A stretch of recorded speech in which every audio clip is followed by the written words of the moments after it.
Bonjour tout le monde et bienvenue à cette dernière conférence dans la session Compréhension du monde. La présentation s'intitule Télédétection en agriculture de précision, détection d'anomalies de culture, présentée par Monsieur Yvan Ouellet. Mon nom est Zoher Malki, je suis conseiller au partenariat à Ivado.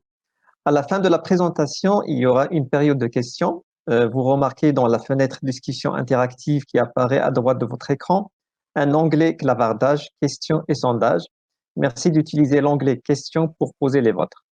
Je vous conseille de rédiger vos questions tout au long de la présentation et ne pas laisser jusqu'à la fin. J'ai donc le plaisir de vous introduire notre conférencier, M. Ouellet. Président et cofondateur d'Oroma AI, Yvan Ouellet est une force dirigeante en développement et commercialisation de technologies de pointe à l'échelle mondiale depuis plus de 30 ans. Son plus récent projet, Oroma AI, utilise l'intelligence artificielle en télédétection dans des applications environnementales, d'agriculture, de foresterie et de gestion du territoire. Gradué en génie de l'Université de Sherbrooke, Yvan Ouellet est un entrepreneur en série impliqué dans plusieurs écosystèmes de support aux entreprises en démarrage. Monsieur Ouellet, ta parole est à vous. Merci. C'est bon. Ben écoutez, dernier présentateur aujourd'hui, on va essayer de vous offrir une discussion à haut niveau sur le procédé puis des exemples clairs de ce qu'un projet de détection d'anomalies en agriculture de précision peut vous apporter. Deux volets, bien entendu, donc deux phases de travaux, la détection et le diagnostic. On fait ce projet-là en collaboration avec Northstar Ciel et Terre. Northstar, qui est une compagnie québécoise, dont le principal focus est la gestion de débris spatiaux. En fait, ils vont mettre en orbite une constellation de satellites de basse orbite qui va avoir deux types de capteurs. Un capteur qui regarde par en haut, qui va vraiment aider à faire une cartographie des débris spatiaux, mais il va aussi avoir un capteur vers le bas qui risque d'être à peu près uniquement en hyperspectral pour développer des applications de télédétection basées sur l'hyperspectral, mais aussi sur la fusion de données en environnement, en agriculture, en foresterie. Ce que vous voyez à l'écran présentement, ce sont nos trois principaux sites d'études présentement. Vous avez à gauche, dans le coin de Saint-Césaire, au centre, Asbestos, et à droite, les terrains du campus McDonald de l'Université McGill. En passant, il y a deux zones bioclimatiques. Là. Il y a vraiment Montréal, Saint-Césaire en Montérégie et Asbestos qui est dans les Appalaches, qui va amener une différence. On va en parler un petit peu plus tard. On utilise bien entendu des données spectrales. Là. Pour ceux qui ne connaissent pas, en multispectral, si tu prends tout le spectre, tu vas le diviser en, ici, le graphique montre 6 bandes, là, mais nous, on utilise Sentinel-2 de l'Agence spatiale européenne. Donc, il y a 12 bandes séparées qu'on utilise. En hyperspectral, il y a des centaines de bandes. Il y a plus de 200 bandes. Cependant, on utilise, qui sont beaucoup plus précises, en fait, que ce que tu as en multispectral. Mais on ne va utiliser que, pour éviter de surcharger les données, on ne va utiliser qu'une trentaine de bandes qui sont spécifiques à la végétation, qui ont une bonne réponse à la végétation. On va aussi utiliser des indices basés sur ces bandes-là qu'on va calculer des indices de végétation, dont on va parler un petit peu plus tard. Quand on monte notre base de données, on parle, nous, de cubes de données. Là, il va y avoir deux types de cubes de données. Clairement, le cube spectral, où ce qu'on fait, si on empile, en fait, toutes les couches et les indices une par-dessus l'autre, et ce qu'on va essayer de faire, c'est d'aller trouver la signature spectrale de ce qu'on recherche. Donc, une anomalie. Quelque chose dans un champ de maïs qui n'est pas du maïs ou qui ne ressemble pas du maïs de manière assez significative. La deuxième chose qu'on va faire, c'est une fois qu'on a trouvé ces couches-là, puis qu'on a bien identifié de quoi ça a l'air, ben, on va être capable de le mettre dans un cube temporel. Ou ce qu'on va faire, c'est qu'on va essayer de regarder le changement de ces anomalies-là au fil du temps. Puis on verra peut-être pas clairement dans les diapos que je vais montrer, là, mais clairement, il y a des trucs qu'on voit très, très, très bien au printemps, il y a des trucs qu'on voit très, très bien à l'automne, mais ces trucs-là, pendant la pleine saison de floraison, ne sont pas vraiment visibles. Donc, il y a vraiment une notion de temporalité qui est importante dans ce qu'on fait. Ce sont des champs de culture au Québec. En bleu, vous avez ce qu'on utilise comme référence de culture, qui sont tous les champs répertoriés sur le site de la Financière agricole du Québec.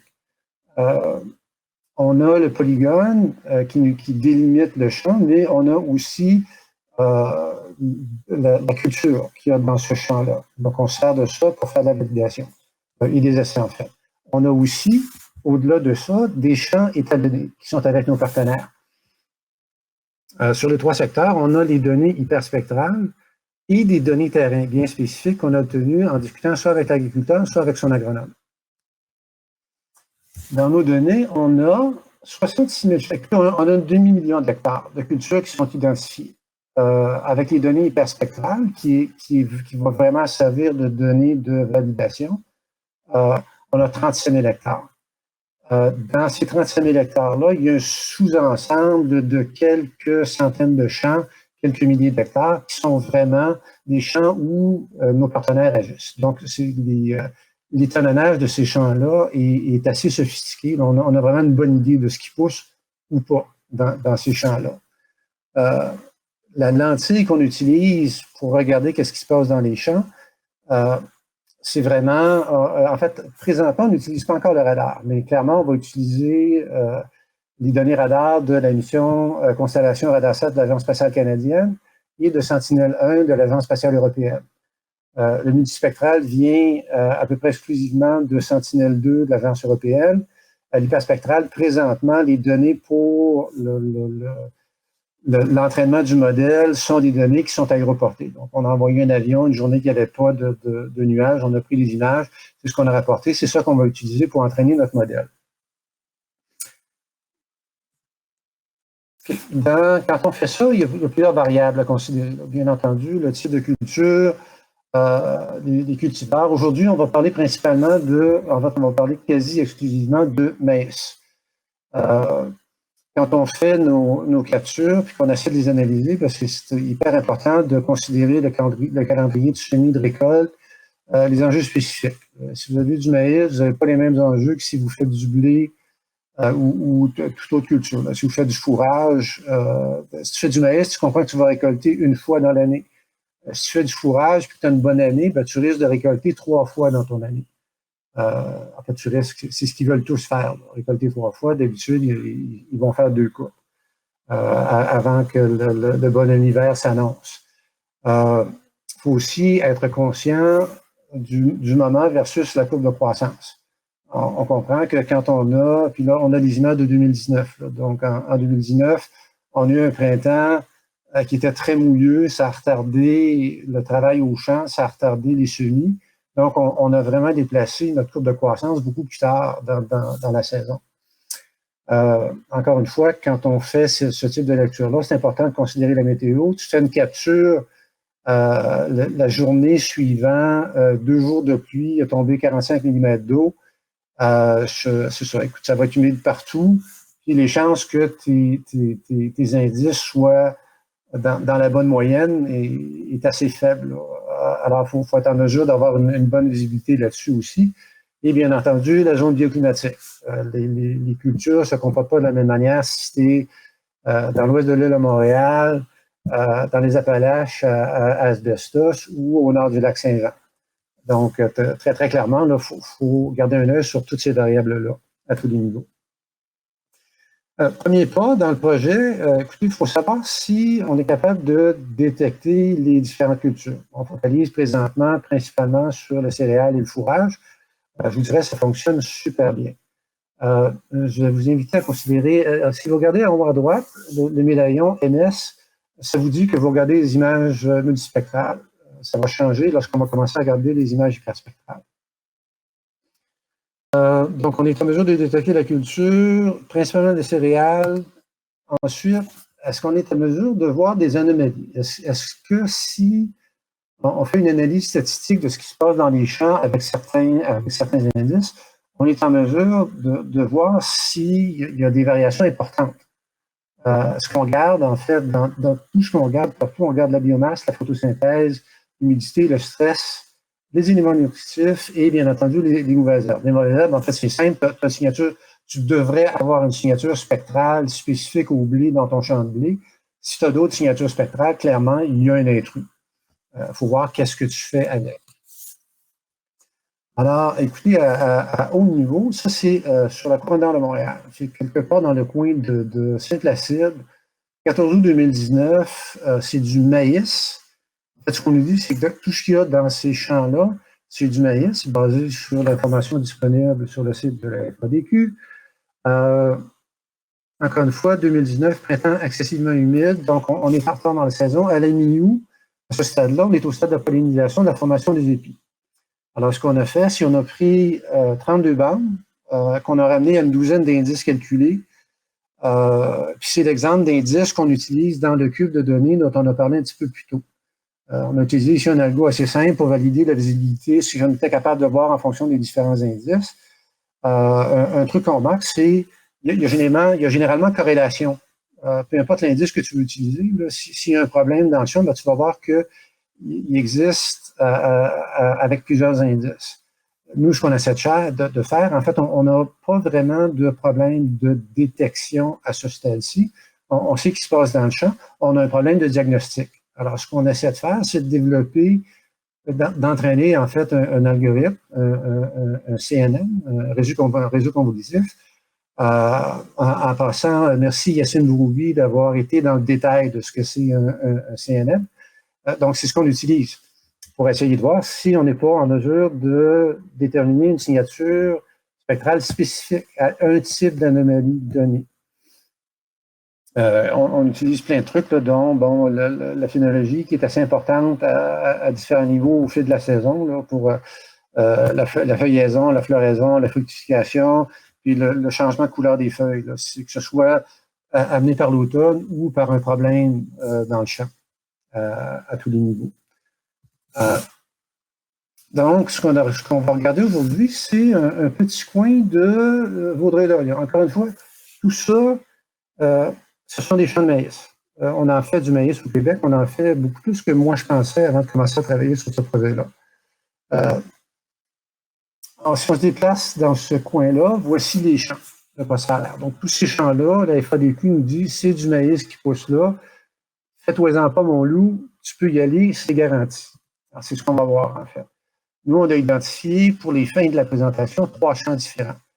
Qui sont identifiés par les petits triangles jaunes. Là. Vous avez le champ à gauche, le champ à l'ouest, pardon, au nord et à l'est.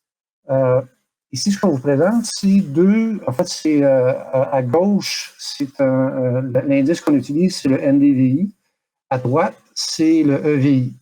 Et ce que ça nous dit, en fait, c'est que les indices qui sont supposément, qui vous donnent la même mesure d'activité au niveau de la floraison ou de la culture, se comportent pas tous de la même manière. On voit que le NDVI à gauche, dans les champs qui sont plus à l'ouest, sature. Donc, vous avez en blanc des données aberrantes, des outliers, du côté positif, et vous avez dans le champ qui est complètement à l'est, dans la partie supérieure, des outliers, en fait, qui sont dans la portion linéaire de la mesure de ce qu'on a fait.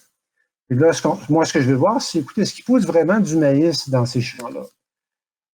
L'image d'après nous dit, vous avez à gauche l'image optique, donc le RGB standard, ce que vous verriez dans une lunette. Et à droite, vous avez l'image avec l'indice de mesure de chlorophylle.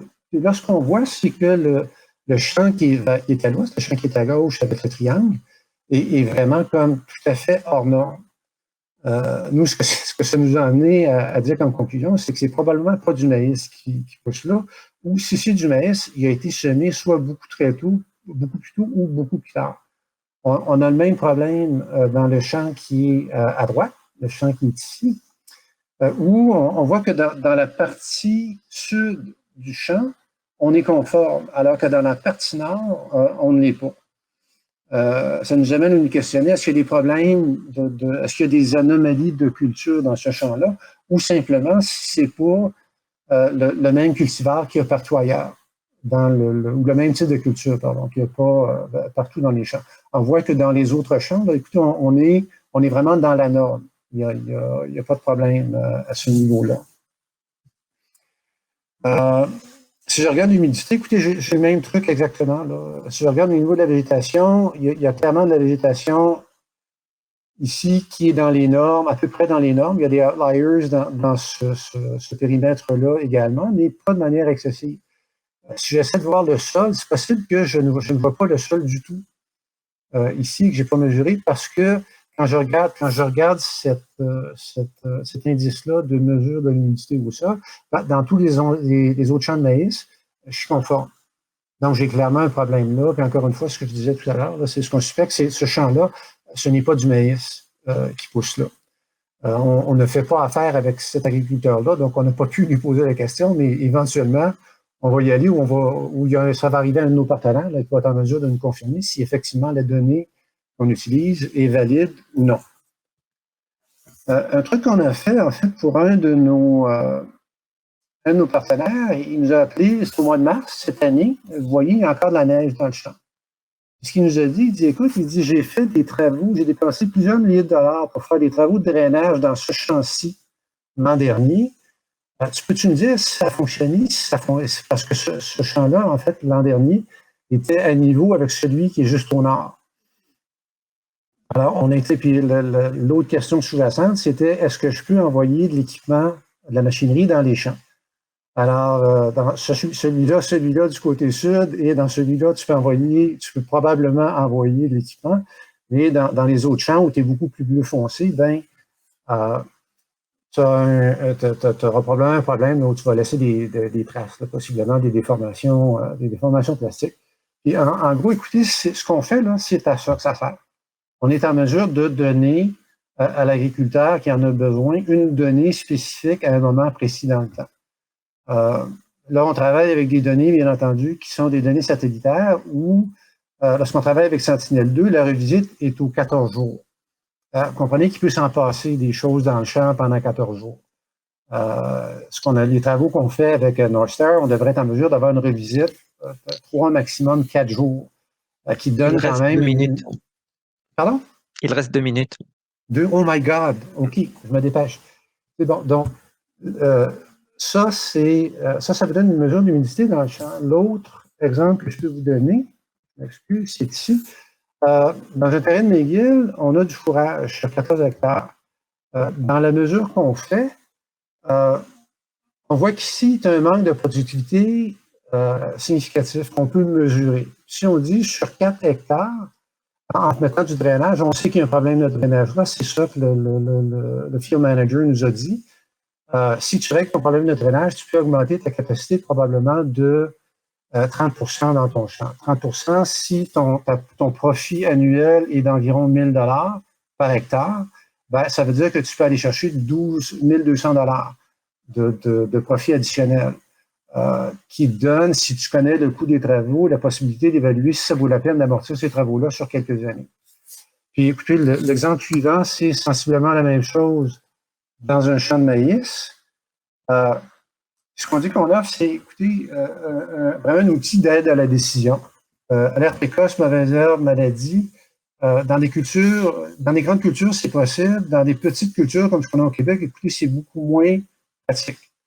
Mais comme on a discuté tantôt, on est capable de planifier des travaux, d'évaluer l'étendue des travaux et le gain de profitabilité. On est aussi en mesure d'établir très clairement d'où viennent les pertes et quelles sont leurs valeurs, mais aussi l'impact d'aménagement, de nouveaux aménagements pour des bandes riveraines et des haies brisantes.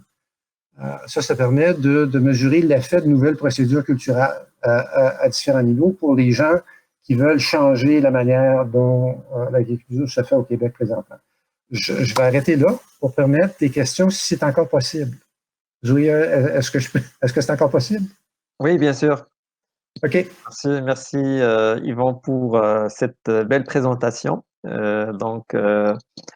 Pour les questions, une première question, est-ce que ce que vous avez développé est transférable à une autre région? Je vous dirais absolument. Il y a toujours une notion de calibration. Il faut d'abord y aller avec la culture et la zone bioclimatique. Ce que je disais tout à l'heure, clairement, il y a que si tu es en Californie plutôt que d'être au Québec, tu n'auras probablement pas les mêmes cultures. Et probablement que le niveau de rendement, quand tu calcules ta biomasse ou ta capacité de traiter la lumière, va être différent. Mais tous les principes de base sont applicables à peu près peu importe où tu te trouves sur la planète, avec certains ajustements. OK, merci. Une autre question. Quelles sont les modalités de transfert de cette technologie pour les agricultures intérieures? Écoutez, moi j'adore, c'est du bon monde l'agriculture intérieure, là, vous comprenez, j'ai pas de nuages, j'ai pas aucun problème d'artefacts atmosphériques, puis je suis capable d'avoir la résolution que je veux sur la feuille que je regarde à tous les niveaux.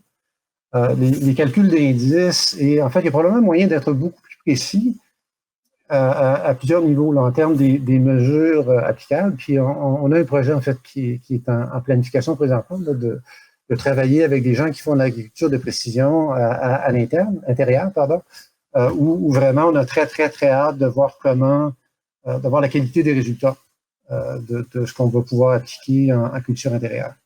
Au Québec, bien entendu, les gens de la zone AgTech, là, yay, j'ai hâte. Il y a encore d'autres questions. Est-ce que vous utilisez les techniques deep learning pour évaluer les côtés économiques? Pas présentement. Présentement, en fait, techniquement, ces calculs-là vont être intégrés dans le modèle final. Mais présentement, l'apprentissage profond sert principalement à détecter et diagnostiquer l'anomalie culturelle. Okay. Une dernière question. Vous avez discuté de fusion de données optiques radar. Oui. Avez-vous également essayé d'intégrer les données topographiques LIDAR? Je vous dirais que c'est à l'étude. Dans la définition du projet avec Northstar, on n'avait pas de données LIDAR, mais on sait sciemment, pertinemment, en fait, dans les travaux qu'on a fait en foresterie, que ça a un impact. Très, très clairement. On parlait de drainage tantôt, là, ça a effectivement un impact, mais ce n'est pas présentement dans les ensembles de données qu'on considère utiliser à court terme. Okay. Merci, merci Yvan. C'était notre dernière question. On est rendu au temps. Donc, comme dernier conférencier dans notre track aujourd'hui, je tiens à répéter pour te dire merci encore une fois. Et je dis merci encore une fois à tous les personnes qui ont assisté et j'espère que la qualité de nos présentateurs était à la hauteur de vos attentes. Merci encore une fois.